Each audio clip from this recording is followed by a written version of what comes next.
বিশাল এক জাহাজে করে আমদানি করা গমের কিছু অংশ পচা ও দুর্গন্ধযুক্ত হওয়ায় খালাস কাজ বন্ধ করে দিয়েছে লাইটারের শ্রমিকরা। তবে পচা গমের পরিমাণ সামান্য বলে জানিয়েছেন জাহাজটির স্থানীয় এজেন্ট প্যাসিফিক ওশান লাইনের কর্মকর্তারা। তারা বলছেন, সার্ভের পর নষ্ট গম আলাদা করে রাখা হচ্ছে। ব্যবসায়িক প্রতিষ্ঠান নাবিল গ্রুপ এসব গম আমদানি করেছে রাশিয়া থেকে। এমভি কিরান অস্ট্রেলিয়া নামের মাল্টার পতাকাবাহী বিশাল আকারের জাহাজটি ৫৫,০০০ মেট্রিক টন গম নিয়ে চট্টগ্রাম বন্দরের বহির্নোঙরে ভিড়ে প্রায় এক মাস আগে গত ১৭ জুলাই।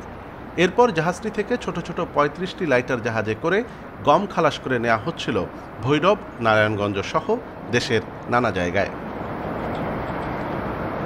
বড় জাহাজ থেকে নামানো গম পচা ও দুর্গন্ধযুক্ত দেখার পর বুধবার মধ্যরাতে খালাস বন্ধ করে দেয় লাইটার শ্রমিকরা।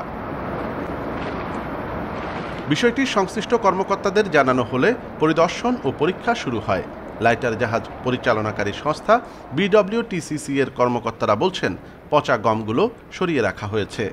লাইটারটা যখন লোড চলছিল তখন ওরা কিছু ভিজা গন্ধ, জানেন এটা ভিজে পানি লাগলে পচে যায়, গন্ধ হয়। কিছু পরিমাণ গম সে তার লাইটারে যখন ঢুকছে তখন সে ওই আনলোডিংটা বন্ধ করছে সমুদ্রে। তবে জাহাজটির স্থানীয় এজেন্ট প্রতিষ্ঠান প্যাসিফিক ওশান লাইনের কর্মকর্তারা জানান, দুর্যোগপূর্ণ আবহাওয়া কেটে গেলে গম খালাস আবার শুরু হবে। পচা কিছু গম আলাদা করে রাখার কথাও স্বীকার করেন তারা। ঝড় বৃষ্টির কারণে পঞ্চায়েত থেকে এক্সপায়ার এই ধরনের হইলেও হয়, অনেক সময় হয় না, বেশিরভাগই ভালো থাকে, সবসময় ভালো থাকে। এগুলো তো সার্ভে করে, বুঝেন নাই। দীর্ঘ সময় জাহাজে থাকার কারণে হেজে পানি ঢুকে গম নষ্ট হতে পারে বলে সন্দেহ কর্মকর্তাদের। এই নষ্ট গমের পরিমাণ 10 থেকে 20 টনের বেশি হবে না বলে জানান আমদানিকারকের প্রতিনিধিরা।